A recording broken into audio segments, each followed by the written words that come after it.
Sir పెద్దగా వర్షం పడడం కారణంగా ఇమీడియట్ గా పెద్ద సౌండ్ రావడం అనేది జరిగింది సార్. వెంటనే మాకు ఇన్ఫర్మేషన్ అనేది వచ్చింది. పక్కన ఈ సరౌండింగ్ ఉద్యోగాలు చేస్తున్నాం, మేము ఆల్రెడీ డ్యూటీలో ఉన్నాము, నైట్ డ్యూటీలో. ఇమీడియట్ గా మేమందరం ఇక్కడ రావడం జరిగినప్పుడు సిచ్యువేషన్ చూసినప్పుడు ఒక ఇద్దరు లైవ్ విక్టిమ్స్ అనే వాళ్ళు కొంచెం వాళ్ళు ఇంజూర్ అయ్యారు. ఇమీడియట్ గా వాళ్ళని తీసేసి అంబులెన్స్ ఎక్కించేసినాం సార్. రిమైనింగ్ ఒక 7 మెంబర్స్ ఇరుక్కుపోవడం జరిగింది. మా ఎస్డీఆర్ఎఫ్ బృందం అంతా మాకు సహకారంగా ఫైర్ బృందం కూడా ఉందండి. మేమంతా శ్రమించి ఉన్నటువంటి మాకున్న ఇన్స్ట్రుమెంట్స్ తో కటర్ సహాయంతో ఉన్నటువంటి అడ్డంకులు తొలగించేసి ఆ బ్రిక్లంతా రిమూవ్ చేసేసి ఇంచుమించుగా ఒక 1 అవర్ ఆ ప్రాసెస్ పీరియడ్ లో 7 మెంబర్స్ మేము డెడ్ బాడీస్ తీయడం జరిగిందండి. దానిలో 3 లేడీస్ ఉన్నారు, 4 జెంట్స్ ఉండడం జరిగింది.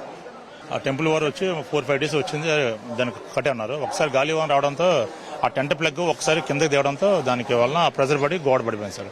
ఆల్రెడీ మేము 1 డే బిఫోర్ వచ్చి ఇక్కడ డిప్లాయ్మెంట్ ఉన్నాము, ఏపీఎస్డీఆర్ఎఫ్ వైజాగ్ టీము. మా టీంలన్నీ ఇక్కడ రెడీగా ఉన్నాయి. ఇన్సిడెంట్ జరగగానే 2 minutes వచ్చి మొత్తం అందరినీ విక్టిమ్ని 2 మాత్రం హాస్పిటల్ ఉన్నారు, 7 members మాత్రం విక్టిమ్ చనిపోయారన్నమాట సార్. ఆ లైన్లో అయితే ఎప్పుడోటి ఏంటంటే వర్షం కారణంగా జనాలు కొంచెం చల్లాచదయ్యారు సార్.